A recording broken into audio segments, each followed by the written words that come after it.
তোমার নাম মাফিয়া বয়, আর সেই মাফিয়া বয় হলো রাফি। পুরো নাম রাকিবুল ইসলাম রাফি। সে একজন হোয়াইট হ্যাট হ্যাকার। হ্যাকার তিন ধরনের হয়ে থাকে: এক, হোয়াইট হ্যাট হ্যাকার; দুই, ব্ল্যাক হ্যাট হ্যাকার; তিন, রেড হ্যাট হ্যাকার। হোয়াইট যারা, তারা শুধু ভালো কাজ করে, খারাপ হ্যাকিং বন্ধ করে। ব্ল্যাক যারা, তারা শুধু খারাপ কাজ করে, বিভিন্ন ব্ল্যাক লুট করে, কোম্পানির টাকা মেরে খায়, এইসব। আর যারা গ্রে, তারা দুইটাই করে। তাহলে বোঝা যাচ্ছে রাফি আসলে ভালো হ্যাকার, আর ভালো মানুষও বটে। সে বিভিন্নভাবে সমাজে সাইবার সমস্যা নিয়ে কাজ করে, নিজ উদ্যোগে অবৈধ কাজ বন্ধ করার চেষ্টা করে। অনলাইনে কোনো সমস্যা হলে কেউ তার কাছে আসলে সে খুব দ্রুত কোনো ফিস ছাড়াই ঠিক করে দেয়। মাঝে মাঝে পুলিশকেও সাহায্য করে গোপনে। এগুলো অবশ্য কেউ জানে না।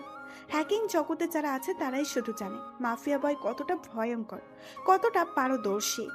যেখানে মাফিয়া বয় যায় সেখানে কোনো হ্যাকার কিছু বলার সাহস পায় না, কারণ তারা জানে তারা যাই করুক না কেন মাফিয়া বয় সব খবরই রাখে, সবটাই জানতে পারবে। কিন্তু রাফিকে কেউ চিনে না। সাধারণ একটা ছেলে, নম্র ভদ্র একটা ছেলে। কেউ জানে না এই শান্ত ছেলেটাই ভার্চুয়াল জগতের ডন। রাফির বাবা মা সারাক্ষণ বকাবকি করে, সারাক্ষণ ল্যাপটপ নিয়ে বসে থাকে তাই। কিন্তু ছেলে যে এদিকে দেশের ভালো করছে তা কেউ জানে না। একজন ডিসি সাহেবের মেইল আইডি হ্যাক হয়, তখন সারা সাইবার ডিপার্টমেন্ট সেই আইডি উদ্ধার করতে পারে না। অনেক জল্পনা কল্পনা, কিন্তু কিছুতেই সেই আইডি আর ব্যাক আনতে পারছে না। এদিকে আবার অনেক গোপন তথ্য আছে আইডিতে। তখন এক ডিবি এসে বলে, স্যার একটা ছেলে আছে হ্যাকার, ওকে দিয়ে একবার চেষ্টা করাবো। কি বলেন? আমার এত বড় বড় সাইবার ডিপার্টমেন্টের লোক, তারা কিছু করতে পারলো না, ও আর কি করবে? অনেক তো চেষ্টা করা হলো, একবার না হয় শেষ চেষ্টা হোক। আচ্ছা ডাকেন, আগে দেখি ছেলেটাকে। ডিবি রাফিকে ফোন দিল ডিসি অফিসে আসার জন্য। রাফির সাথে সাথে নিজের ল্যাপটপ নিয়ে চলে গেল ডিসি অফিসে। তোমার নাম কি? মাফিয়া বয়। মানে কি, এটা কারো নাম হলো নাকি? ভালো নাম বলো। আমাকে আপনারা যে কাজের জন্য ডাকেন সেখানে আমার ভালো নাম দিয়ে কোনো কাজ নেই, এই নামটারই দরকার। কথা তো ভালোই বড় বড় বলো, দেখা যাক কাজ কি করো। রাফি ব্যাগ থেকে ল্যাপটপ বের করে টেবিলের উপরে রাখলো। ডিবিকে জিজ্ঞেস করলো, এখন বলেন কি সমস্যা? ডিসি স্যারের ইমেল হ্যাক হয়েছে, ব্যাক আনা যাচ্ছে না। আচ্ছা বুঝছি, আর বলতে হবে না, ইমেল আইডিটা বলেন। ডিবি ইমেল আইডিটা বলল। আপনারা কেন যে পাসওয়ার্ডগুলো এত সহজ করে রাখেন? নিজের বইয়ের নামে পাসওয়ার্ড রাখার কি দরকার? এই নিন আপনার ইমেল আইডি। ডিসি অবাক হয়ে তাকিয়ে আছে। দেখছেন, বলছিলাম না স্যার, এই ছেলেই পারবে। তুমি এত তাড়াতাড়ি কি করে করলে? ওগুলো বললেও বুঝবেন না আপনি। তার থেকে আপনার ইমেল পাসওয়ার্ডটা চেঞ্জ করেন, একটু কঠিন কিছু দিয়েন। বইয়ের নাম রাখতে হবে এমন কোনো কথা নেই। ব্যাগ গুছিয়ে বাইরে গেল রাফির সাথে আছে ডিবি। স্যারের বইয়ের নাম কি রেহানা? না তো, কেন? ওনার মেয়ের নাম কি? আরে ওনার তো মেয়েই নেই। ও, তাহলে বুঝছি। যাই, ভালো থাকবেন, দরকার হলে ফোন দিবেন। বলে রাফি বের হয়ে গেল। বাসায় যেতেই বাবার বকুনি শুরু। একটি মাত্র ছেলে, কিন্তু বকুনির বেলায় কমতি নাই। এইদিকে গভর্নমেন্ট ডিফেন্স সার্ভিস থেকে কিছু ক্লাসিফাইড ডাটাকেও একজন একটা আননোন সার্ভারে সরিয়ে ফেলে। ডাটাগুলো এতটাই গুরুত্বপূর্ণ যে এই কয়েকটা ফাইলস দেশের ডিফেন্স সিস্টেম, এমনকি সরকারেরও পতন ঘটিয়ে ফেলতে পারে। গুরুত্বপূর্ণ এই ডাটাগুলো আরও সুরক্ষিত করতে সেগুলো মিলিটারি গ্রেড ইনস্পেকশন করে রাখা হয়েছিল, বা ডিনটেক্ট না করা পর্যন্ত ডাউনলোড বা কপি করা যাবে না। আর এই ইনস্পেকশনকে আনঅথরাইজড ডিসক্রিপ্ট করতে মিনিমাম 3 ঘন্টা সময় লাগবে। সাইবার ডিভিশন টপ প্রায়োরিটি দিয়ে সেই আননোন সার্ভ ট্র্যাক করার চেষ্টা করছে, যেন অক্ষত অবস্থায় সেই ফাইলগুলো ফেরত আনা যায়। ইতিমধ্যে 2 ঘন্টা 30 মিনিট পেরিয়ে যায়, অথচ হ্যাকার বা সেই সার্ভারের কোনো হদিশ মেলাতে পারে না। হঠাৎ করে স্লাইভার ডিভিশনের লিড হারিয়ে গেল, অর্থাৎ হয় আননোন সার্ভটিকে অনলাইন করে দেওয়া হয়েছে অথবা সার্ভারটিকে ডাউন করে দেওয়া হয়েছে। এমন অপূরণীয় ক্ষতির কারণ যখন স্লাইভার ডিভিশনের যোগ্যতা নিয়ে প্রশ্ন উঠেছিল, ঠিক তখনই স্লাইভার ডিভিশনের কাছে একটা মেইল এলো, একটা আইপি অ্যাড্রেস, আর তার নিচে লেখা knight of my country mafia boy. Access করে দেখা যায় সেই ইন্সপেক্টড ডাটাগুলো। সাইবার ডিভিশন ধারণা করল মাফিয়া বয় নামের কোনো দেশপ্রেমিক দেশের প্রতিরক্ষাকে ভেঙে পড়তে দেয়নি। কিন্তু কে এই মাফিয়া বয়? পুরো স্লাইভার ডিভিশন যেখানে ব্যর্থ সেখানে মাফিয়া বয় কিভাবে কাজটা করে ফেললো? এমন হাজারো প্রশ্ন নিয়ে শুরু হলো সাইবার ডিভিশনের নতুন মিশন, কে এই মাফিয়া বয়। তারপর ডিফেন্স মিনিস্ট্রিট মাফিয়া বয়কে খুঁজতে থাকে। তখন ডিসি ডিবিকে দিয়ে খোঁজ লাগায়। বৃহস্পতিবার রাত 9টা। রাফি, তুমি কি কাল ফ্রি আছো? কাল তো শুক্রবার, কোনো ইমার্জেন্সি কেস নাকি? জানি না, স্যার তোমাকে তার বাংলোতে রেখেছে ঠিক সকাল 10টায়। তাহলে তো মনে হয় বেশ জটিল কেস। তা জানি না, কিন্তু আমাকেও যেতে নিষেধ করেছে তোমার সাথে। তোমাকে একাই যেতে হবে। আমাকে শুধু তোমাকে ফোন করে জানিয়ে দিতে বলল, তাই ফোন দিয়ে জানিয়ে দিলাম। কি যে বলে আল্লাহ জানে। আচ্ছা ভাই, আমি পৌঁছে যাব। ফোন রেখে রাফি ভাবছে কি এমন হতে পারে? শহরে কি নতুন কোনো সাইবার ক্রাইমের উপদ্রব বেড়েছে নাকি? চিন্তা করতে করতে ঘুমিয়ে গেল। সকাল 9টায় এলার্ম বাজলো। রাফি তাড়াহুড়া করে রেডি হয়ে নাস্তা না করেই ব্যাগ নিয়ে বেরিয়ে গেল। পেছন থেকে বাবা বকছে, সেদিকে কোনো খেয়াল নেই। সে সোজা ডিসির বাংলোয় চলে গেল। গেটে এক ভুড়িওয়ালা দারোয়ান দাঁড়ানো। কোথায় যাচ্ছে? বাস স্ট্যান্ডে যাব। ফাজলামো হচ্ছে? গেটে এক ভুড়িওয়ালা দারোয়ান দাঁড়ানো। দূর থেকে ডিসি সাহেব হাত দিয়ে ইশারা দিলেন রাফিকে ছেড়ে দেওয়ার জন্য। বিশাল বাংলো, ডিসি সাহেব একাই থাকে। পরিবার থাকে ঢাকাতে। বাগানের ভেতরে একটু ফাঁকা জায়গা, সেখানে চেয়ার টেবিল পাতানো। রাফি সালাম দিয়ে ব্যাগ থেকে ল্যাপটপ বের করতে যাবে, ঠিক তখনই ডিসি সাহেব থামিয়ে দিল। আজ ওটার বের করতে হবে না। রাফি একটু অবাক হয়ে ব্যাগ থেকে হাত বের করতে করতে বলল, তাহলে স্যার আমাকে কি জন্য ডেকেছেন? দেখো রাফি, প্রথম দিনে তোমার কাজের পারদর্শিতা দেখে আমি মুগ্ধ। ডিবি অফিসার মাসুদের মুখে শুনেছিলাম তুমি নাকি হোয়াইট হ্যাক মাফিয়া বয়। আমি কি সেই মাফিয়া বয়ের সাথে কথা বলছি যাকে সবাই সাইবার জগতের মাফিয়া বলে চিনে?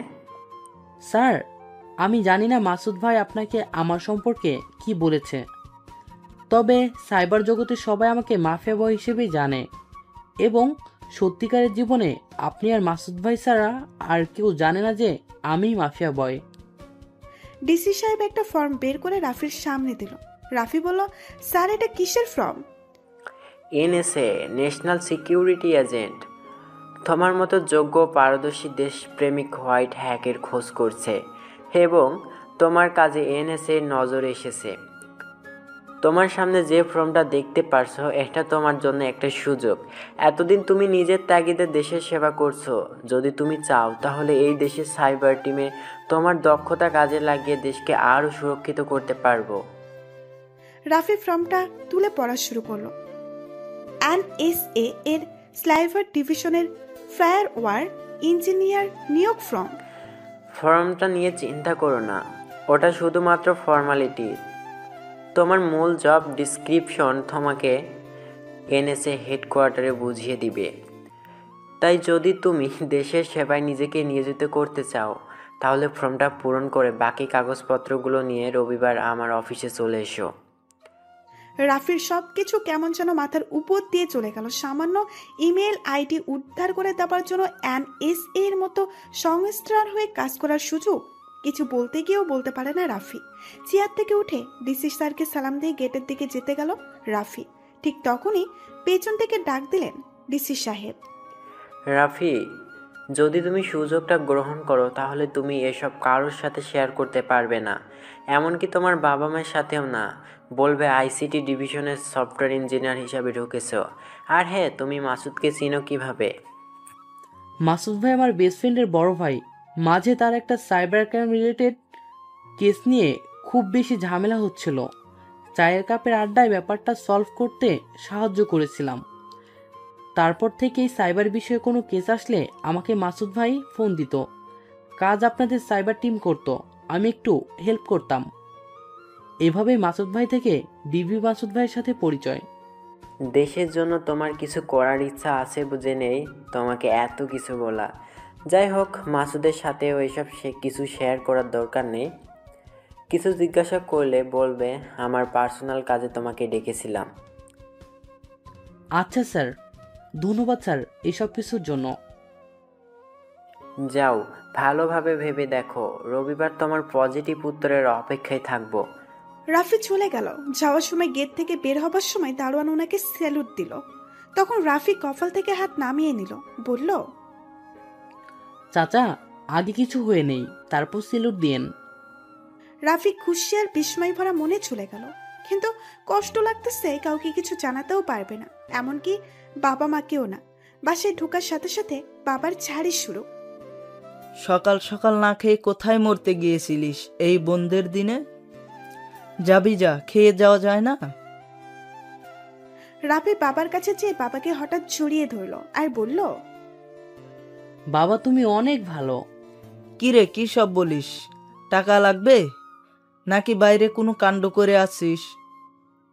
কিছু না বাবা। মা কই? মাকে নাস্তা দিতে বলো, আমি আসছি ফ্রেশ হয়ে। রাফি উপরে নিচে রুমে চলে গেল খাবার টেবিলে। বাবা, মা, এদিকে একটু আসো। কি হয়েছে? আমার একটা সরকারি চাকরি হতে পারে, আমার জন্য দোয়া কইরো। কি বলিস? কোথায়? রাফির মা শুনেই আল্লাহ এর কাছে দোয়া প্রার্থনা শুরু করলেন। আইসিটি ডিভিশনের সফটওয়্যার ইঞ্জিনিয়ারিং হিসেবে। যাক, তোর তো একটা ব্যবস্থা হলো তাহলে। এখন একটু শান্তি। বাকি রইল তোর বিয়ে, তাহলে একদম শান্তিতে থাকতে পারবো। কি বলো রাফির মা? দূর, গাছে কাঁঠাল গোপে তেল, আগে হোক তারপর দেখা যাবে। রাফি একটু লজ্জা পেয়ে উপরে উঠে গেল নিজের ঘরে। নিজের আইডিতে ঢুকলো। ঢুকেই একটা নিউজ দেখে রাফির চোখ কপালে উঠল। ডিফেন্স মিনিস্টার স্লাইফার ডিভিশনের মাফিয়া বয়।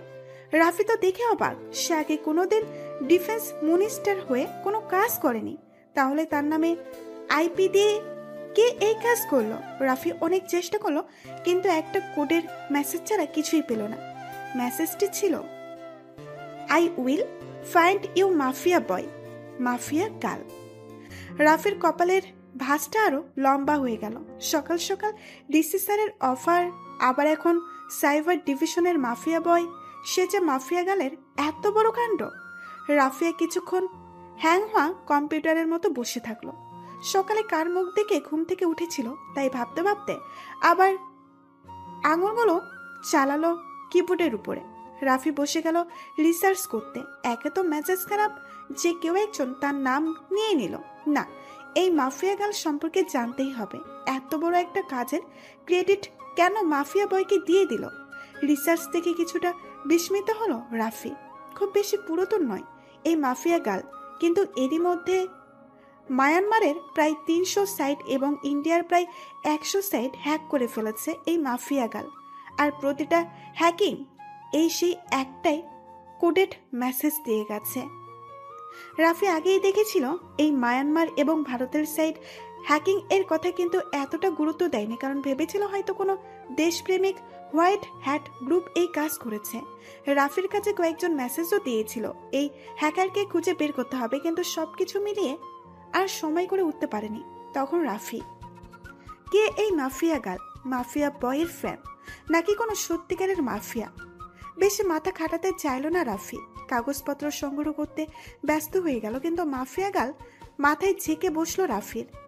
রবিবার ডিসি অফিসে সকাল সকাল পৌঁছে গেল রাফি। ডিসির অ্যাসিস্ট্যান্টের কাছে অ্যাপয়েন্টমেন্ট চাইল। অ্যাসিস্ট্যান্ট তেমন গুরুত্ব দিল না। কয়েকবার বলার পরেও যখন অ্যাসিস্ট্যান্ট কোনো রেসপন্স করছিল না, তখন রাফি বলল, আপনি দয়া করে স্যারকে বলুন রাফি এসেছে। রাফি নামটা শোনার পর অ্যাসিস্ট্যান্ট এক প্রকার ভূত দেখার মতো লাফিয়ে উঠল। আপনি রাফি? জি, আমি রাফি। আপনার অ্যাপয়েন্টমেন্ট নেওয়া আছে, একটু অপেক্ষা করুন। এই বলে ডিসির অফিসের ভেতরে চলে যায় অ্যাসিস্ট্যান্ট। 20 সেকেন্ড পরই বের হয়ে রাফিকে ভেতরে ডাক দিল। রাফি ভেতরে উকি দিয়ে, স্যার আসসালামু আলাইকুম, কেমন আছেন? হ্যাঁ রে রাফি যে, আসো আসো। রাফি পাশের সোফায় গিয়ে বসলো।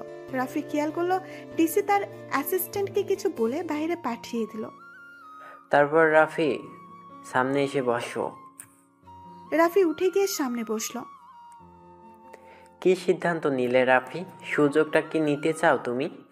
অবশ্যই নিতে চাই। দেশের হয়ে কিছু একটা করার আমার জন্য সৌভাগ্যের ব্যাপার। আমি জানতাম তুমি আগ্রহী হবে। সাম্প্রতি তোমার কাজে ডিফেন্স মিনিস্ট্রি থেকে শুরু করে সাইবার ডিভিশনের সবাই তোমার প্রতি কৃতজ্ঞ। তুমি তোমার রিয়েল লাইফের আইডেন্টিটি এমনভাবে হাইড করে রেখেছো যে যদি মাসুদ বা আমি তোমাকে না চিনতাম তাহলে হয়তো খুঁজেই পেতাম না। রাফির কপালটা আবার কুঁচকে গেল। Defence ministry, cyber division. রাফির বুঝতে বাকি রইল না যে মাফিয়া গালের করা কাজের ক্রেডিট আজ NSA তাকে এত বড় সুযোগ দিল। প্রচন্ড আত্মসম্মানে লাগলো রাফির। মাফিয়া গালের কাজের সুবাদে আজ রাফি এই সুযোগ পেল, কিন্তু রাফি তো নিজেও মন প্রাণ দিয়ে দেশের জন্য কিছু করতে চায় না। এর শেষ দেখতেই হবে। রাফি, রাফি। ডিসি স্যারের ডাকে ঘোর কাটলো রাফির। দেখি ফর্ম আর কাগজপত্রগুলো দাও। কপালের ফাঁস বজায় রেখে কাগজপত্রগুলো এগিয়ে দিল রাফি। হ্যাঁ, সব ঠিক আছে। তোমার ট্রেনিং হয়তো মাস খানেকের ভিতরে শুরু হয়ে যাবে। তোমার সব ডিসক্রিপশন তুমি NSA হেডকোয়ার্টার থেকে জানতে পারবে। তাই ততদিন তোমার চাকরির পরিচয় কেউ যেন না জানতে পারে, সেইভাবেই থাকবে। তোমাকে সেই রকমই ট্রেনিংই দেওয়া হবে। হয়তো তোমাকে আন্ডার কভার এজেন্ট হয়ে কাজ করতে হবে। বিস্তারিত তোমাকে ট্রেনিংয়ের আগে জানিয়ে দেওয়া হবে। আমি আগে থেকে একটু হিট দিয়ে রাখলাম। আচ্ছা স্যার, আপনার মাথা নিচু হতে দিব না, দোয়া করবেন। কিছুক্ষণ কাগজগুলো দেখলো। রাফি অফিস থেকে বের হয়ে গেল বন্ধুদের কাছে। তাদের আজ পেট চুক্তি খাওয়াবে চাকরি পাওয়ার সুবাদে। বাসায় খুব আদর যত্ন চলছে তার, কিন্তু মাফিয়া গাল রাফির মাথায় চেপে বসে আছে। এত বড় একটা ঘটনা ঘটলো, অথচ রাফি জানতেও পারল না। এতটা এক্সপার্ট এই মাফিয়া গাল। পুরো সৌরমণ্ডল নিয়ে মনে হয় বিজ্ঞানীরা এতটা টেনশন করেনি যতটা রাফি এখন মাফিয়া গাল নিয়ে চিন্তিত। 3 দিন পর মেসেজ আসলো রাফির ফোনে NSA থেকে। 2 দিন পর তার ট্রেনিং। সোজা NSA এর হেডকোয়ার্টারে রিপোর্ট করতে বলা হয়েছে। সকাল 10টা। রাফি বসে আছে NSA এর হেডকোয়ার্টারের ওয়েটিং রুমে। সাথে প্রয়োজনীয় কাগজপত্র আর ল্যাপটপ। সিমসাম একটি অফিস, তবে মোটেও 8-10টা সরকারি অফিসের মতো নয়। অ্যাসিস্ট্যান্ট এসে জিজ্ঞেস করলো, আপনি রাকিবুল ইসলাম? জি, আমি Rakibul Islam. Follow me please. Rafi অ্যাসিস্ট্যান্টের সাথে সাথে চলতে শুরু করলো। অফিসের বেশ কিছু আঁকাবাঁকা করিডোর পেরিয়ে একটি দরজার সামনে থামলো সেই অ্যাসিস্ট্যান্ট। দরজাটি কোড দিয়ে নক করা। অ্যাসিস্ট্যান্ট পাসওয়ার্ড দিয়ে দরজাটি ওপেন করলো। আপনি এখানেই ওয়েট করুন। ডিরেক্টর স্যার কিছুক্ষণের ভেতরে আপনার সাথে কথা বলবেন। ভেতরে ঢুকলো রাফি। বেশ বড় সড়ো একটি রুম, কিন্তু আসবাবপত্র বলতে শুধু একটি টেবিল এবং 2টা চেয়ার। রাফির কেমন যেন লাগলো। কিছু বলার জন্য পেছনে ঘুরতেই দেখে অ্যাসিস্ট্যান্ট রুম থেকে বের হয়ে দরজা লাগিয়ে দিল। কিছুটা বিচলিত হলেও নিজেকে শান্ত রাখলো রাফি। দরজার সামনে রেখে চেয়ারে বসলো। রুমটা সাউন্ড প্রুফ। সিলিং এ একটি 360 ডিগ্রি ক্যামেরা আর 2 দেওয়ালে 2টা সিসি ক্যামেরা বসানো। রুমের 3 দিকে দেওয়াল থাকলেও একদিকে রিফ্লেক্টিক্স গ্লাস দেওয়া। চেয়ার ছেড়ে উঠে পড়ে রাফি। রিফ্লেক্টিক্স গ্লাসে আঙুল দিয়ে পরিষ্কার করে না। রিফ্লেকশনের রাফির আঙুল এবং অরিজিনাল রাফির আঙুলের মাঝে কোনো গ্যাপ নেই, অর্থাৎ শুধুমাত্র সিসিটিভিতে নয়, নিশ্চয়ই কেউ গ্লাসের পেছন থেকেও সরাসরি রাফির উপর নজর রাখছে। রাফি বুঝতে পারলো এটা তার জন্য একটা এক্সাম হল হতে চলেছে। মনে মনে আল্লাহর নাম জপতে জপতে চুপচাপ আবার চেয়ারে বসে পড়ল রাফি। 10 মিনিট হয়ে গেল, কিন্তু কেউ রুমে এলো না। আর এদিকে রাফির প্রেশার হাই হতেই থাকলো। হঠাৎ রাফি টের পেলেও কে একজন দরজা খুলছেন। 2 জন লোক রুমে আসলো। Young suited বুটেড। রুমে ঢুকেই তারা রুমটা ভালোভাবে এক নজর বুলিয়ে দরজার দুই পাশে দাঁড়িয়ে রইল। কিছুক্ষণের মধ্যেই তৃতীয় ব্যক্তির আগমন ঘটল। চেহারার গাম্ভীর্য আর রাশভারী ভাবে বলে দিচ্ছে ইনি হবেন দেশের এত বড় প্রতিষ্ঠানের প্রধান। রাফি দাঁড়িয়ে গেল। আপনি রাকিবুল ইসলাম? ভারী গলায় রাশভারী লোকটার চেয়ারে বসতে বসতে প্রশ্ন করে। আমার পরিচয়টা পরে দিচ্ছি। স্যার, ওটা আমার সাইবার নেম। মাফিয়া বয় নামে সাইবার জগতে সবাই আমাকে চেনে, তবে বাস্তব জীবনে মাফিয়া বয়কে কেউ চিনে না। আইসি, তোমার বয়সের সাথে তোমার সুনামটা একটু বেশি অসামঞ্জস্যপূর্ণ। যাই হোক, বলে রাফির সামনে একটা ফাইলে রাখলো। ফাইলটা পড়ো। রাফি ফাইলটা তুলে নিয়ে খুলে দেখা শুরু করলো। একটি ওয়েবসাইটের নাম, কিছু ইমেইল আইডি, সাথে কিছু মানুষের ডিটেলস। এটা একটি জঙ্গিবাদী সংগঠনের ওয়েবসাইট, যার মাধ্যমে তারা দেশের যুব সমাজের কাছে ভুল তথ্য প্রচার করে। আমাদের কাছে কিছু ইমেল আইডিও রয়েছে, যেগুলোর মাধ্যমে তারা দেশের বড় বড় ব্যবসায়ীদের হুমকি প্রদান করেছে, আর সাথে কিছু সম্ভাব্য জঙ্গিদের ডিটেলস। আমি চাই তুমি সিক্রেটলি এই ওয়েবসাইটে হ্যাক করো এবং এর মূল হোতাদের খুঁজে বের করো। পাশাপাশি ইমেল আইডিগুলোর ডিটেলস আমার চাই। তোমাকে সব ধরনের রিসোর্স দেওয়া হবে। তোমার হাতে 6 ঘন্টার সময়। দেখি মাফিয়া বয় তার রেপুটেশন রাখতে পারে কিনা। রাফি কিছুটা চিন্তায় পড়ে গেল। তবে এই রুমের পরিবেশ থেকে এমন চ্যালেঞ্জের অপেক্ষায় ছিল রাফি। দেশের জন্য কিছু করতে পারলে আমিও নিজেকে কৃতজ্ঞ মনে করব। Okay, then your clock is already ticking. Now you have less than 6 hours।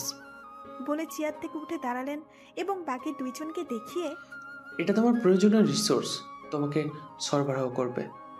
You name it, they will bring it. 6 ঘন্টা পর দেখা যাচ্ছে। বলে হাম করতে করতে রুম থেকে বের হয়ে গেল। ডিরেক্টরের সাথে উঠে দাঁড়ালো রাফি। হাতটা বাড়িয়ে দিল ডিরেক্টরের দিকে, কিন্তু সেদিকে খেয়াল না করেই চলে যায়। নিজের ঘড়ির টাইমারের সময় সেট করে নিল রাফি, 2 ঘন্টা 30 মিনিট। রাফি জানে না কেমন ফায়ারওয়াল বা কোন লেভেলের সিকিউরিটি প্রোটেকশন দেওয়া থাকতে পারে ওয়েবসাইটটিতে, কিন্তু তারপরেও সে নিজেকে চ্যালেঞ্জড জানায় 6 ঘন্টার অপারেশন 2 ঘন্টা 30 মিনিটেই সফল করতে হবে। ব্যাগ থেকে ল্যাপটপটা বের করলো রাফি। মনে মনে মাফিয়া গালের উপর রাগের বৃষ্টি ছড়াতে ছড়াতে অফিসারদের বলল, আমার ফাস্টেস্ট ল্যান কানেকশন চাই, সাথে ডাটা সার্ভার অ্যাক্সেসও। একজন রুম থেকে বেরিয়ে গেল, অন্যজন টেবিলের পাশে দেওয়ার থেকে একটা ল্যান কানেকশন টেনে রাফির হাতে দিল। রাফি নিজের কাজ নিজের মতো গুছিয়ে নিতে পছন্দ করে, তাই সে তার ব্যবহার করা নেটওয়ার্ককে মডিফাই করে মাল্টিপন অ্যাক্সেস নেটওয়ার্ক বানিয়ে নিল। অর্থাৎ রাফি এই একটা কানেকশন এবং সার্ভার অ্যাক্সেস দিয়ে একই সাথে 7টা নেটওয়ার্ক ব্যবহার করতে পারবে এবং প্রতি 3 সেকেন্ড অন্তর রাফির আইপি অ্যাড্রেস জাম্প করতে করতে মোটামুটি সারা পৃথিবী ভ্রমণ করে ফেলবে, যাতে কেউ যদি বুঝতেও পারে যে ওয়েবসাইট হ্যাক হচ্ছে, তবুও যেন মাফিয়া বয়কে ট্রেড করতে না পারে। দুইজন পর্যবেক্ষণ গ্লাসের উপাস থেকে রাফির কাজকে নিবিড়ভাবে পর্যবেক্ষণ করছে। কিরে, কি মনে হয় এই পুচকে ছেলে কি পারবে? ডাইরেক্ট সারও বেছে বেছে সবচেয়ে ট্রেন্ডিং আর টপ কেসটা দিল ছেলেটাকে।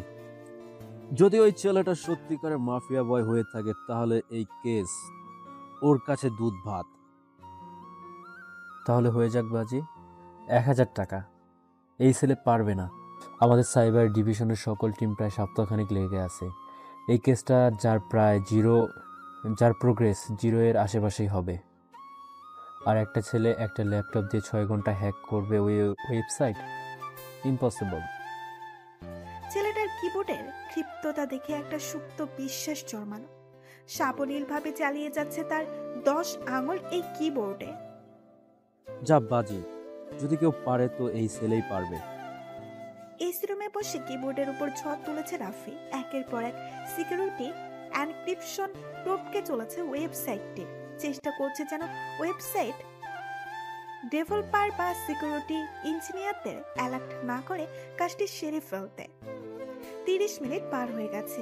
এসি রুমে বসেও কপালে কয়েক ফোঁটা ঘাম জমিয়ে ফেলেছে রাফি। স্বাভাবিকের চেয়ে একটু বেশি উত্তেজিত রাফি। দেশের জন্য কিছু করার সুযোগ পেয়েছে আসছে, তাও আবার দেশের সবচেয়ে বড় ন্যাশনাল সিকিউরিটির এজেন্সি হয়ে। উত্তেজনায় কাঁপছে রাফি। না, হচ্ছে না। তাল গাছের আড়াই হাত বলে যে প্রবাদ বাক্য আছে, তার প্র্যাকটিস এক্সাম্পল এখন রাফির চোখের সামনে। কোনোভাবেই শেষ ফায়ার ওয়েলটা টপকাতে পারছে না রাফি। কিছুক্ষণের জন্য থামলো রাফি, চোখটা বন্ধ করে ভাবলো, মাফিয়া গাল যদি 2 ঘন্টা 30 মিনিটের ভেতরে আননোন সার্ভার খুঁজে বের করে ক্লাসিফাইড ইনফরমেশন ফেরত আনতে পারে, তাহলে মাফিয়া বয় কেন পারবে না এই সামান্য ওয়েবসাইট হ্যাক করতে? আবারও কিবোর্ডের উপরে হাত রাখলো রাফি। মাফিয়া বয়ের রেপুটেশন নয়, বরং দেশের জন্য হলেও এই মিশন রাফিকে সাকসেসফুল করতেই হবে। আবারও ঝড় উঠলো কিবোর্ডে। না, আর কোনো বাধাই মানবে না রাফি। জটিল বাইনারি এনক্রিপশন ক্র্যাক করে শেষ ফায়ার ওয়ালটাও টপকে যায় রাফি। সামনে চলে আসে ডেভেলপার, অ্যাডমিন, অত্তর সহ ওয়েবসাইটটির সাথে সম্পৃক্ত সকলের আইপি অ্যাড্রেস ও অ্যাক্সেস কোড। লম্বা একটা স্বস্তির শ্বাস নেয় রাফি। স্টপ ওয়াচের দিকে তাকিয়ে দেখে 49 মিনিট 53 সেকেন্ড। বা নিজের টাইমিং দেখে নিজেরই এক্সপ্রেস হলো রাফি। সব ডেটা ডাউনলোড করা শুরু করলো রাফি। আর অফিসারদের বলল যেন ডাইরেক্টর স্যারকে খবর দেওয়া হয়, কাজ হয়ে গেছে। অফিসারদের বডি ল্যাঙ্গুয়েজ বলে না যেন তারা অবাক হয়েছে, কিন্তু তাদের চোখগুলো ছিল দেখার মতো। Job done? You must be joking.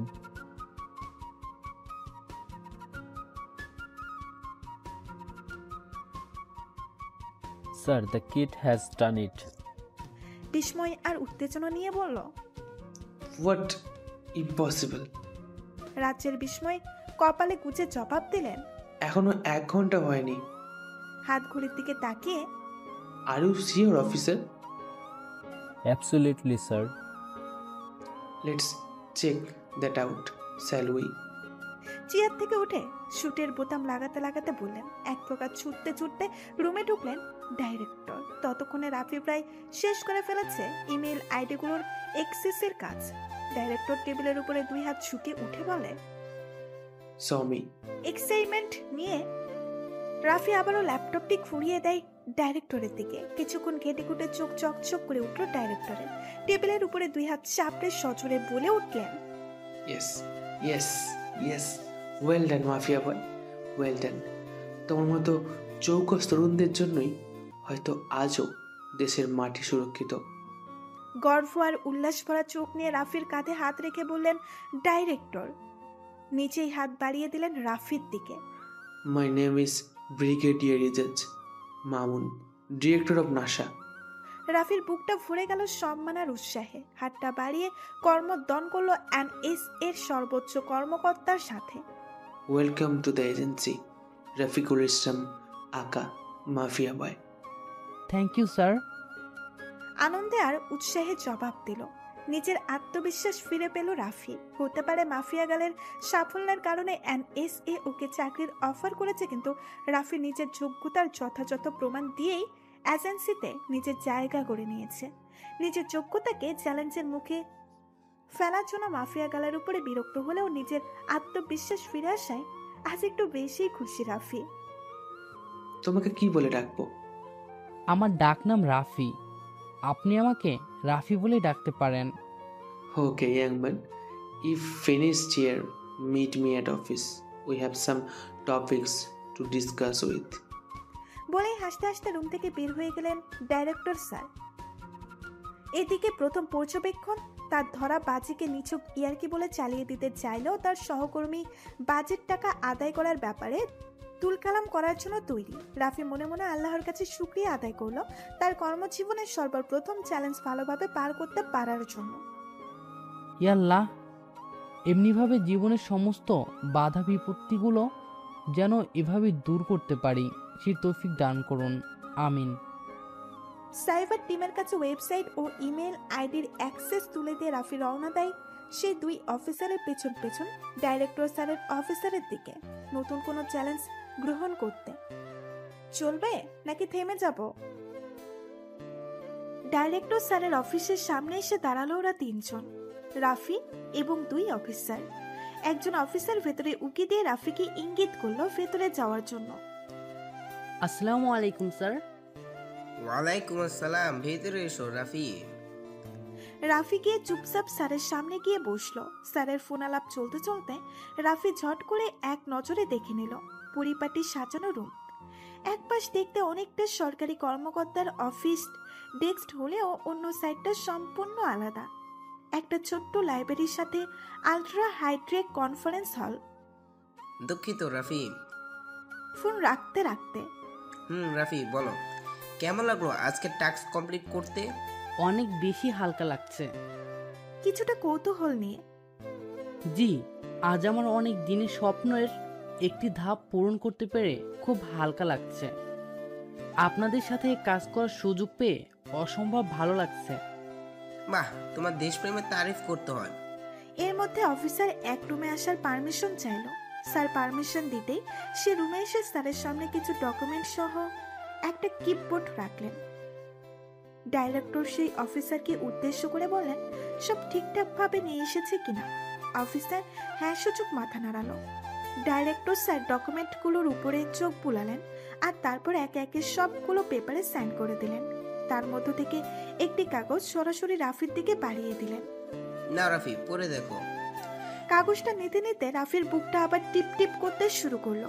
না জানি আবার কোন নতুন টার্গেট ওয়ার্ডার এলো। কিন্তু কাগজটার দিকে চোখ পড়তেই রাফির চোখ চকচক করে উঠল। বোল্ড করা 2টা শব্দ লেখা, অ্যাপয়েন্টমেন্ট লেটার। প্রচন্ড উত্তেজনায় রাফি কাঁপতে শুরু করলো। বাকিটা না পড়েই রাফি স্যারকে ধন্যবাদ দিতে চাইলো, কিন্তু ডিরেক্টর স্যার রাফিকে পুরোটা পড়ার জন্য ইঙ্গিত করলেন।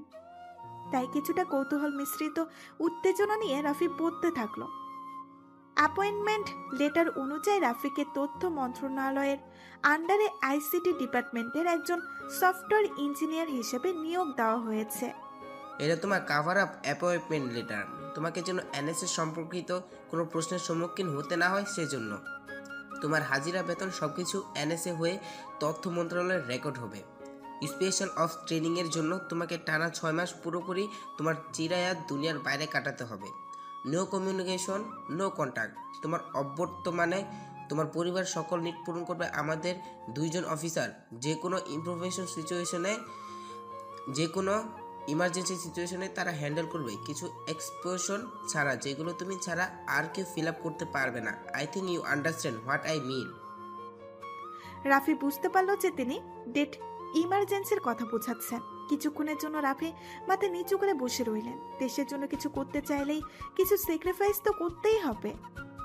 মাথা তুলে I understand and I am ready for duty sir. হয়তো এটাই দ্রুত এর উত্তর আশা করছিলেন না ডাইরেক্টর, তাই বিস্ময়ের সাথে রাফির দিকে কিছুক্ষণ তাকিয়ে রইলেন। আজ থেকে 7 দিন পর তোমার ট্রেনিং শুরু। সবার সাথে দেখা করে কথা বলে নাও, কারণ 6 মাস তাদের থেকে সম্পূর্ণরূপে বিচ্ছিন্ন থাকতে হবে তোমাকে। Good luck, see you in 7 days। Director স্যারের সাথে হাত মিলিয়ে রুম থেকে বের হয়ে এলো রাফি। আর ভাবতে থাকলো কতটা কঠিন হতে চলেছে তার সাদামাটা জীবন। সামনে 6 মাসের নিঃসঙ্গতার কথা ভেবে 7 দিনের পুরোটা সময় পরিবারের বন্ধু বান্ধব আর আপনজনদের সাথে কাটাতে চাইলো রাফি। 7 দিন টানা স্লাইভার জগৎ থেকে বাইরে থাকার মাফিয়া গালের প্রতি চিন্তাটা কিছুটা ফিকে হয়ে গেল রাফির। 7ম দিনে সবার কাছ থেকে হাসি মুখে বিদায় নিল রাফি।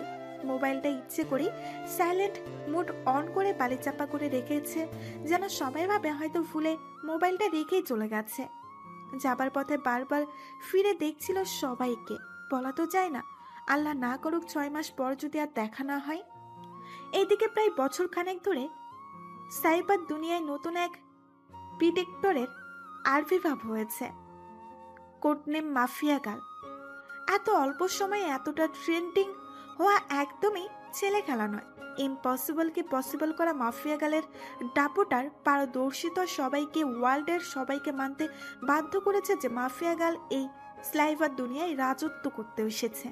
মাফিয়া গাল সম্পর্কে সবচেয়ে মজার ব্যাপার হলো 1 বছর আগে মাফিয়া গালের কোনো সাইবার হিস্ট্রিই নেই, যেন খুব নিপুণভাবে নিজেকে একটা গোষ্ঠে রূপান্তর করে রেখেছে। এমনকি মাফিয়া গালের কর্মকাণ্ড তখনই মানুষের চোখে পড়ে যখন সে নিজে থেকে তা চোখে ফেলতে চায়। কম বেশি সব মার্কেটে ওয়েব ডেভেলপার আর ফায়ারওয়াল এক্সপার্টকে নিদারুণ নাকানে চুপানি খাইয়ে ছেড়েছে এই মাফিয়া গাল। কেউ কেউ তো মনে করে মাফিয়া গাল মায়ের পেট থেকে কমপ্লেক্স কোডিং শিখে সোনার সিপিইউ মুখে নিয়ে জন্মাচ্ছে। হাস্যকর হলেও আপনার সারা জীবনের স্লাইভার হিস্ট্রি আর সাথে থাকা সকল অনলাইন অ্যাকাউন্টের social media, bank, top secret website এবং অন্যান্য ইউজার নেম ও অ্যাক্সেস কোড, এমনকি ভুল করে দেওয়া গুগল সার্চ হিস্ট্রি সহ সমস্ত ইনফরমেশন খুঁজে বের করতে মাফিয়া গালের সময় লাগবে কয়েক মুহূর্ত। রিয়েল লাইফে যদি আপনি ভয়ানক ইন্ট্রোভার্ট ও হয়ে থাকেন, সাইবার জগতে মাফিয়া গালের কাছে আপনি একটা ডিকোডেড ওপেন বুক। হাসি উড়ে গেল তো। মাফিয়া গালের ভয়াবহ ছবলটা স্লাইভার ওয়ার্ল্ডের সামনে আসে পৃথিবীর নামি দামি একটা ব্যাংকের ঘটনা থেকে। ব্যাংকটাকে বলা যায় সারা দুনিয়ার সব কালো টাকার সুরক্ষিত লকার। মাফিয়া গাল বেছে বেছে কয়েকটা অ্যাকাউন্ট হোল্ডারের অনলাইনে অ্যাকাউন্ট হ্যাক করে তাদের অ্যাকাউন্ট থেকে বিপুল অঙ্কের টাকা সারা পৃথিবী জুড়ে নামি দামি চ্যারিটেবল ওয়েলফেয়ার ট্রাস্ট অ্যাকাউন্টে ট্রান্সফার করে দেয়। মাফিয়া গাল তার কোডিং এতটা সূক্ষ্মভাবে তৈরি করেছে যে ট্রানজ্যাকশন কনফারেন্স সহ কল ও SMS ট্রেড করে তা অ্যাকাউন্ট হোল্ডারের মোবাইল থেকে ক্লোন করে অ্যাকাউন্ট হোল্ডারের পূর্ববর্তী ট্রানজ্যাকশন কনফারেন্স কল এর রেকর্ডিং শুনিয়ে দেয় ও বর্তমান OTP ইনপুট করে দেয়, যাতে করে ব্যাংক ও ট্রানজ্যাকশন কনফারেন্স করে দিতে পারে। এই পুরো বিষয়টিতে অ্যাকাউন্ট হোল্ডারের কোনো আজ পর্যন্ত লাগে না এই ট্রানজ্যাকশনের ব্যাপারে। সর্বশেষ ইনজেকশন কনফার্মেশন মেসেজটিও মোবাইল পর্যন্ত পৌঁছাতে দেয় না এই মাফিয়া গাল। মোট টাকার অঙ্কটি লিখতে মিনিমাম 11টি শূন্যের দরকার পড়ে। এত বড় ঘটনা ঘটাতে মাফিয়া গাল সময় নিয়েছিল মাত্র 9 দিন। আর এই ঘটনার ভিকটিম কয়েক লাখ অ্যাকাউন্ট হোল্ডারদের বেশিরভাগই বিভিন্ন দেশের বিখ্যাত রাজনীতিবিদ, মাদক ও অস্ত্র ব্যবসায়ী। ব্যাংক এবং অ্যাকাউন্ট হোল্ডারগণ তাদের মাস শেষের ট্রানজ্যাকশন হিস্ট্রি ও প্রেজেন্ট অ্যামাউন্ট দেখার আগ পর্যন্ত টেরও পায়নি যে তাদের মূল ব্যালেন্স থেকে কয়েক জোড়া করে শূন্য কমে গেছে। ব্ল্যাক মানি হওয়ার কারণে এদের কেউই আইনের সাহায্য নিতে পারেনি। কয়েকজন বিশেষজ্ঞ অবশ্য মাফিয়া গালের এই দুর্ঘর বিচক্ষণতার সাথে সাইবার দুনিয়া দাপিয়ে বেড়াতে পারার একটা কারণ আন্দাজ করতে পেরেছে।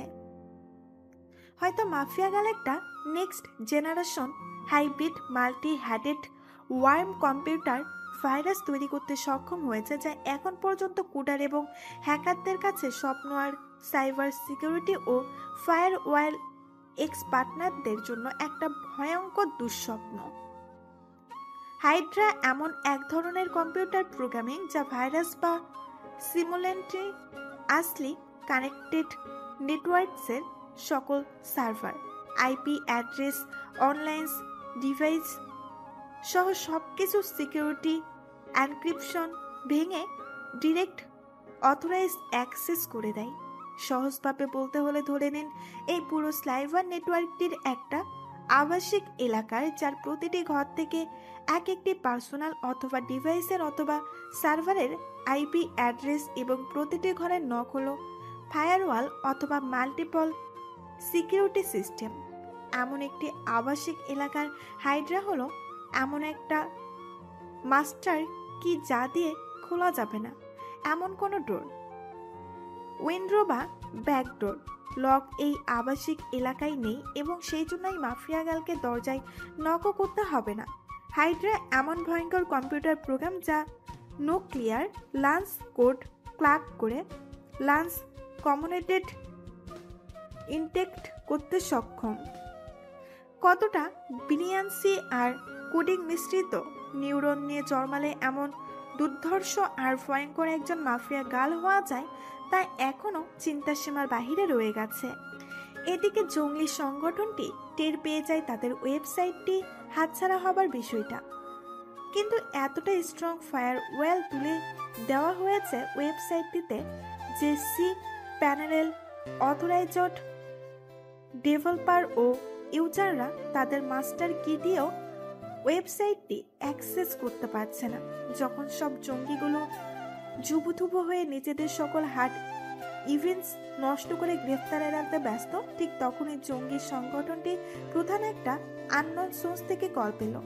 একটা কম্পিউটার জেনারেটেড ফিমেল ভয়েস, শান্ত গলায়। I can save you all and also your website, but I want something in return. ভয় আর উত্তেজনা নেই।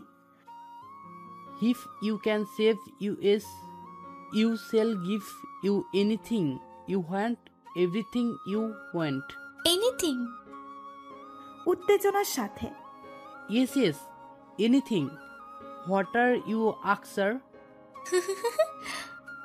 আরো কিছুক্ষণ ফোনে কথা বলল জঙ্গি প্রধান। সেকেন্ড ইন্ট কমান্ডকে ডাকলেন নিজের রুমে। আমাদের সাইবার সেলের কি অবস্থা, কতটুকু অ্যাক্টিভ আছে? অনেক দিন অ্যাক্টিভ ছিল না, তবে সবসময় প্রস্তুত আছে। অ্যাক্টিভ করো সবাইকে, আর ব্ল্যাক হ্যাট হায়ার করো। We have work to do. নতুন কোনো mission? Yes, let's prepare for war, cyber war. কিন্তু আমাদের ওয়েবসাইট তো কম্প্রোমাইজ হয়ে গেছে। আমাদের সারা জীবন এখন ভয়ঙ্কর বিপদে ঝুলছে। এর মধ্যে এমন একটা ডিসিশন নেওয়াটা। কমান্ডারকে ইশারায় থামিয়ে দিয়ে, ওটা নিয়ে এখন না ভাবলেও হবে। She called, she will handle everything. She who? Mafia girl. The mafia girl. Yes, now go, prepare for war. And এসের ডাইরেক্টরের কাছ থেকে একটা ইনফরমেশন এলো। কে বা কারা অতি সংগোপনে রাফির হ্যাক করা ওয়েবসাইটটি ও তাতে থাকি ইনফরমেশনের রিলেটেড সকল ফাইল বের করে নিয়ে গেছে। কোনো রকম অ্যালার্ট ছাড়া তো এ তো এক প্রকার অসম্ভব। ডাইরেক্ট স্যার কিছুক্ষণের জন্য হলেও রাফির প্রয়োজন অনুভব করলেন। কিভাবে এত বড় একটা ঘটনা ঘটলো? আমি কোনো কথা শুনতে চাই না। যেভাবে হোক খুঁজে বের করো কে এই কাজ করেছে, জলদি। 2 দিন পর জঙ্গি প্রধানের প্রিন্টারটি অটোমেটিক রান করে কিছু একটা প্রিন্ট শুরু করলো। প্রিন্ট হতে হতে প্রধানের মোবাইলটা বেজে উঠল। Unknown source, computer generated female voice. Did you got the list? Printer থেকে বের হওয়া কয়েকটি কাগজ তুলে নিল প্রধান। বেশ কয়েকটা ওয়েবসাইটের একটা লিস্ট। প্রিন্টারটি ঘরের 8টি ল্যাপটপ ও কম্পিউটারের সাথে প্রাইভেট ওয়্যারলেস কানেকশনে আছে। প্রধান ভাবলেন হয়তো ঘরেই আছে, যার সাথে সে কথা বলছে সে। দৌড়ে সবাইকে বলতে যাবে, ঠিক তখনই, Don't bother. I'm not your house, but I know. Where are you? Did you got the list? Yes yes. Good, then you know what to do, start digging. What about our website? We're finished. If the government has it. I got your website and other educational data from the school. Don't worry. Now finish my job or I will finish you. Okay, consider it done. লাইনটা কেটে যায়। রাফি তো সম্পূর্ণ নতুন একটা জগতে এসে পড়ে। ট্রেনিং সেন্টারের কলেবর আর অবস্থান দেখলে কে বলবে যে এখনই দেশের রাষ্ট্রীয় স্লাইভার যোদ্ধা তৈরি হয়? দরজার সামনে দিয়ে হেঁটে গেলেও মনে হবে না এখানে একটি ট্রেনিং সেন্টার আছে। স্লাইভার জগতের বাইরে হাজার লোকের ভিড়ে এমন লুকোচুরি করা যায় তা রাফি জানা ছিল না। ট্রেনিং সেন্টারের 70% আন্ডারগ্রাউন্ডে, আর প্রবেশ দ্বারা কোনো একটি রাস্তায়ন্ত ব্যাংকের 2য় লকারের দরজা। একজন মানুষকে যত ধরনের শারীরিক ও মানসিক চ্যালেঞ্জ দেওয়া সম্ভব মোটামুটি সবই রাফিকে দেওয়া হলো। হাইজার আইকিউ এর কারণে রাফিকে মানসিক চ্যালেঞ্জগুলো টপকাতে বেশি বেগ পেতে হয়নি।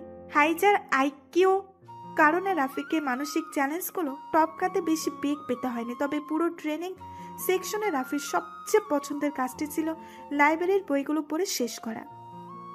দেশ বিদেশের নামি দামি ও বেনামি লেখকের লেখা কোডিং ও হ্যাকিং সম্পর্কিত অপ্রকাশিত অসংখ্য বই যা ব্যান করে দেওয়া হয়েছে। রাফি এই সুযোগ হাতছাড়া করতে চায়নি।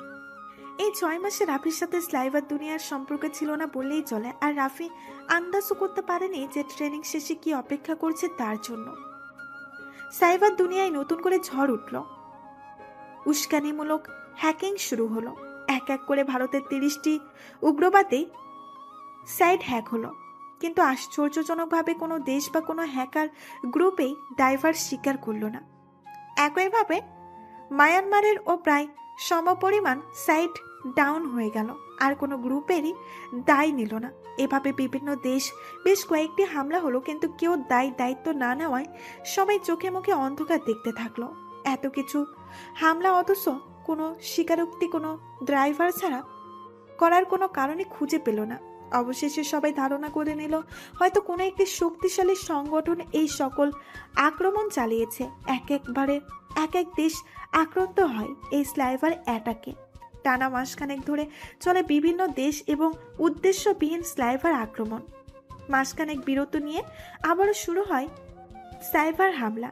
আগেরবারের মতো একই সিকোয়েন্সে দেশগুলো আক্রান্ত হতে থাকে, কিন্তু সাইটের পরিমাণ দ্বিগুণ হয়ে যায়। এবার প্রায় 2 মাস চলে এই তাণ্ডব। অনেক খোঁজাখুঁজি করেও জানা গেল না এসব কারা করলো, কি উদ্দেশ্য নিয়ে করলো। জল্পনার জট আর খুলতেই চাইল না।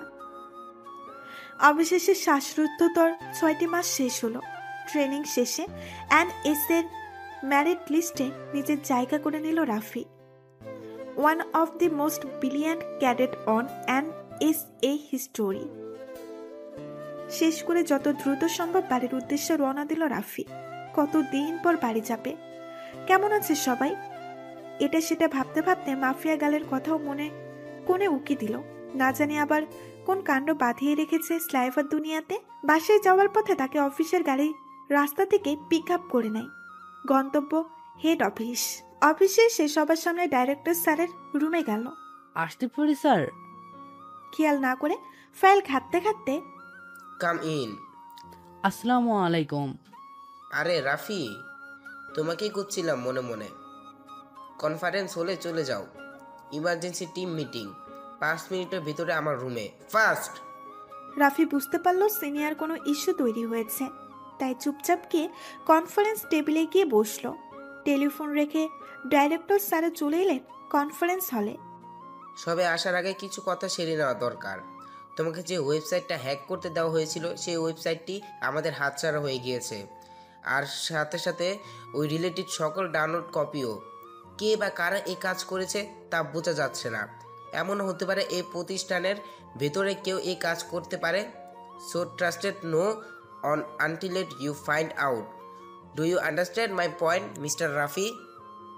Yes sir, understand. টিম মিটিংয়ে পুরো টিম ওয়েবসাইটের অবস্থা, ডাউনলোডেড ফাইল লোকেশন, রিলেটেড সার্ভারের অবস্থা সহ তৎকালীন ফায়ারওয়াল কন্ডিশন রাফিকে বুঝিয়ে দিল। একজন BCCAO হিসেবে রাফিকেই এক্সক্লেভড ডিসিশন নিতে হবে। রাফি সরাসরি চলে গেল অ্যাক্সেস প্যানেলের ব্যাকডোর সার্ভারে, যেখানে কে কখন কিভাবে কোথা থেকে কোন সার্ভারের কখন ব্যবহার হয়েছে এবং কি ফাইল অ্যাক্সেস হয়েছে তা চেক করতে। রাফি ভাবে এখানে অবশ্যই কিছু থাকার কথা। হ্যাঁ, এটা আছে যে ওই দিন কেউ একজন সার্ভারটি অ্যাক্সেস করেছিল, কিন্তু কে ও কিভাবে বা কোথা থেকে তার কিছুই এখানে নেই। একদমই ফাঁকা। কিভাবে সম্ভব? যেন কেউ ইন্টেনশনালি কাজটা করে সব লগ মুছে দিয়েছে। মাফিয়া গাল নয় তো? মনে মনে বেজে ওঠে রাফির। জলদি গিয়ে নিজের ল্যাপটপ নিয়ে বসে পড়ে রাফি। আজ টানা 6 মাস পর নিজের ল্যাপটপটা নিয়ে বসলো রাফি। ঘাটতে ঘাটতে পেয়ে যায় একটা ক্লু। দেখতে মোর্সে কোডের মতো লাগছে, তাই রাফি ডিকোড করা শুরু করে। ডিকোডেড রেজাল্ট ছিল কয়েকটা word: useless went help, taking for you, mafia girl. এটা দেখে রাফির মাথা আরো বিগড়ে গেল। কেনই বা রাফিকে হেল্প করতে চায় বলে কি যা তা খুশি তাই করবে? একদম NSA সার্ভার হ্যাক। হঠাৎ মোরসিকোটে কিছু পরিবর্তন শুরু হয়, যা নজর এড়ায় না রাফির। এমন পরিত্যক্ত ট্রাকের উপরও কন্ট্রোল রয়েছে মাফিয়া গালের, নাকি ডিকোড করার কারণে সিক্রেটলি মাফিয়া গাল টের পেয়ে গেল আমার উপস্থিতি? রাফি ভাবতে ভাবতে ডিকোডিং শুরু করে। বেশ চমক দেওয়া একটা মেসেজ পেল Rafi. Welcome back, here is your welcome back gift 123.45 *******। Rafi বুঝতে পারলো না মাফিয়া গালকে আইপি অ্যাড্রেস কেন পাঠালো, কিন্তু আইপি অ্যাড্রেসটা পরিচিত লাগলো রাফির। ভালোভাবে দেখে রাফি উদতন্ত অপ্রস্তুত হয়ে পড়ে। যে সার্ভার থেকে ওয়েবসাইটের ডিটেলস চুরি করা হয়েছিল সেই সার্ভারের অ্যাড্রেস এটা, মানে মাফিয়া গাল এখনো বসে আছে এনএস এর সার্ভারে। বাধ্য হয়ে সব সার্ভার সিস্টেম অফলাইন করার নির্দেশ দেয় রাফি। তারপর আইপি অ্যাড্রেসটাতে সার্ভার লিঙ্ক দিয়ে ঢুকলো রাফি। সেখানে পার্সেন্ট নামে একটা নতুন ফাইল। অবাক কাণ্ড, সকালে রাফি যখন এসে চেক করেছিল তখনও ছিল না ফাইলটা। ফাইলটার ক্রিয়েশন টাইম 1 মিনিট এগো, অর্থাৎ মাত্র 1 মিনিট আগে ফাইলটা তৈরি হয়েছে। ইনভেস্টিগেশন চলার কারণে সার্ভারটি আইসোলেট করা হয়েছিল, কিন্তু অফলাইন নয়। রাফি কিছুটা ফোকরে যায়। ফাইলটার স্ট্যাটাস ও বেশ বড় সড়ো। যাই হোক, ফাইলটার ডিটেলস অ্যানালাইসিস করে কোনো রকমে থ্রেড খুঁজে পেল না রাফি। ওপেন করলো ফাইলটা। প্রায় 50টার উপরে ফোল্ডার, আর ফোল্ডারগুলোর নামও এক একটা দেশের নামে। চোখ বুলিয়ে নিজের দেশের নামটাও দেখতে পেল রাফি। কপাল কুঁচকিয়ে ফোল্ডারটা ওপেন করলো রাফি। খুলেই চোখ কপালে। যে জঙ্গি ওয়েবসাইটটা নিয়ে এত তুলকালাম, সেই ওয়েবসাইটের সব ছোট বড় ডিটেলস সহ ওই জঙ্গি সংগঠনের দেশীয় হোতাসহ দেশীয় জঙ্গি স্লাইভার সেলের সব সদস্যদের আসল নাম ও ছবি, বর্তমান ঠিকানা, ব্যবহৃত স্যাটেলাইট ফোন নাম্বার সহ সব ধরনের পার্সোনাল ডিটেলস। 50টা ফোল্ডারের এমন কয়েক হাজার জঙ্গি ও ব্ল্যাক হ্যাট হ্যাকারদের ডিটেলস রয়েছে, যা এক বিশাল ব্রেক থ্রু। আরও ঘেটে ঘুটে কিছু নথি পেল রাফি, যা এই পুরো সংস্থাটির বৈদেশিক শাখার সাথে কানেকশন প্রমাণ করে। মানে এই 50টির মতো দেশে এই একটা জঙ্গি সংগঠন বিভিন্ন নামে তাদের কার্যক্রম পরিচালনা করে, কিন্তু এরা আসলে বিভিন্ন কোনো উগ্রপন্থী নয়, একটাই জঙ্গি সংগঠন। তাহলে এদের মূল হোতা কারা? প্রেজেন্ট নামের ফোল্ডারটির একদম শেষে একটা ফোল্ডার পেল রাফি। কনফিডেন্ট নামের ফোল্ডারটির ভেতরে রাফি যা পেল তা দেখার জন্য সে তৈরি ছিল না। বিভিন্ন দেশ ও সংস্থা ঘুরে যে টাকাগুলো এই জঙ্গি সংস্থাকে চালানোর জন্য সরবরাহ করা হতো, তা আসে এক সময়কার নামকরা উদ্ধারস্থল শিবির থেকে, যা বর্তমানে এক সুপার জায়ান্ট দেশ হিসেবে পরিচিত। হাজারো নথিপত্র রয়েছে এখানে, যে এই ঘটনার সত্যতা যাচাই করে, যার ভেতরে bank documents, phone recordings, mission details, অস্ত্রের কন্ট্রাক্ট সহ আরও অনেক টপ সিক্রেট ডাটা এবং উচ্চ পদস্থল সরকারি কর্মকর্তাদের সরকারি যোগ সাজস। রাফি তার চেয়ারে হেলান দিয়ে বসে ভাবে, এই কাজ মাফিয়া গার্ল ছাড়া আর কারো হতে পারে না। একটা ডিটেলস তার নোটস এ চোখ আটকালো রাফির। ফাইলটা মাফিয়া বয় নামের। ওপেন করলো রাফি। গত 6 মাসে মাফিয়া গার্ল এই ওয়েবসাইটটার তথ্য ব্যবহার করে মূল হোতাদের হুমকি দিয়ে স্লাইভার হামলা চালায়, আর মাফিয়া গার্ল একে একে সব হ্যাকারের ট্রাস্ট করতে থাকে, যারা আরও অনেক জঙ্গি সংগঠনের সাথে জড়িত। এভাবে 1 থেকে 2 করে বাড়তে বাড়তে পুরো 50টি দেশে এদের কর্মকাণ্ড ট্রেস্ট করে মাফিয়া গার্ল আর জানতে পারে এদের মূল মদত দাতা বিভিন্ন সংস্থা ও কোম্পানি, যারা সারা পৃথিবীতে বহাল তবিরয়ে ব্যবসা করে আসছে, এবং এদের সিংভাগ শেয়ার হোল্ডার সেই উদ্ধাস্ত শিবির আর হিটলারের 2 চোখের বিষ জাতীয় নাগরিকগণ। বিভিন্ন এনজিও ও সমাজ কল্যাণ সংস্থার নাম করে এরা বিভিন্ন দেশের অভ্যন্তরে নিজেদের ডেরা তৈরি করে এবং তাদের ওই লোক দেখানোর সমাজসেবার আড়ালে এই জঙ্গি কর্মকাণ্ড পরিচালনা করে। পরবর্তীতে আরও বিভিন্ন ঘাটাঘাটি করে এই কোম্পানিগুলোর সাথে সেই বিশেষ দেশটির সরকারের যোগ সমাজ পায় মাফিয়া গার্ল। সেই সব তথ্য প্রমাণ সহ বিভিন্ন এনে মাফিয়া বয়কে উপহার দেয় মাফিয়া গার্ল। গত 6 মাস ধরে ঘটে যাওয়া সমস্ত ঘটনার যোগসূত্র খুঁজে পায় রাফি। মাফিয়া বয় নামের ফাইলটিতে সম্পূর্ণ ঘটনার বর্ণনা দিয়েছে মাফিয়া গার্ল। রাফি ডাটাগুলো নিয়ে সোজা ডাইরেক্টরের স্যারের রুমে চলে গেল আর সব কিছু বুঝিয়ে বলল। ডাটাগুলো নিয়ে ডাইরেক্টর স্যারকে দেখাতেই স্যারের চোখ জল করে উঠল। ওয়েল ডান রাফি, আমি জানতাম তুমি পারবে। দুঃখিত স্যার, আমি কিছুই করিনি, সব মাফিয়া গার্ল করেছে। বলেই মাফিয়া বয় নামের নোটটা দেখাতে চাইলো, কিন্তু ফাইলটা হারিয়ে গিয়েছে। শত চেষ্টা করেও রাফি আর মাফিয়া বয় নোটটা খুঁজে পেল না।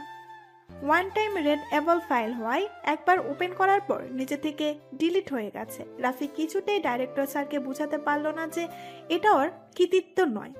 ডাইরেক্টর স্যার ডকুমেন্টগুলোর ব্যাপারে জানাতেই প্রধানমন্ত্রীর কার্যালয়, স্বরাষ্ট্র ও পররাষ্ট্র মন্ত্রণালয়ের সাথে সরাসরি যোগাযোগ করলেন এবং এনএসএ স্লাইভার টিমে নতুন সংযোজন রাফির ভূমিকা তুলে ধরলেন। না, আর মাথা কাজ করছে না রাফির। আজকের দিনটা ছুটি নিয়ে বাড়ির দিকে রওনা দিল রাফি। এদিকে রাফির অফিস থেকে রাফির বাড়িতে খবর দেওয়া হয়েছে যে আজ তার ছেলের ট্রেনিং সম্পন্ন হয়েছে। আগামীকাল কোম্পানির গাড়িতে করে রাফিকে পৌঁছে দেওয়া হবে। সিলাস বাড়ি আসবে তাই অনেক রকম রান্নার আয়োজন। কিন্তু রাফি আসার কথা সকালে। দুপুর গড়িয়ে বিকাল হতে চলল রাফির জন্য মা দরজা খুলে বসে আছে।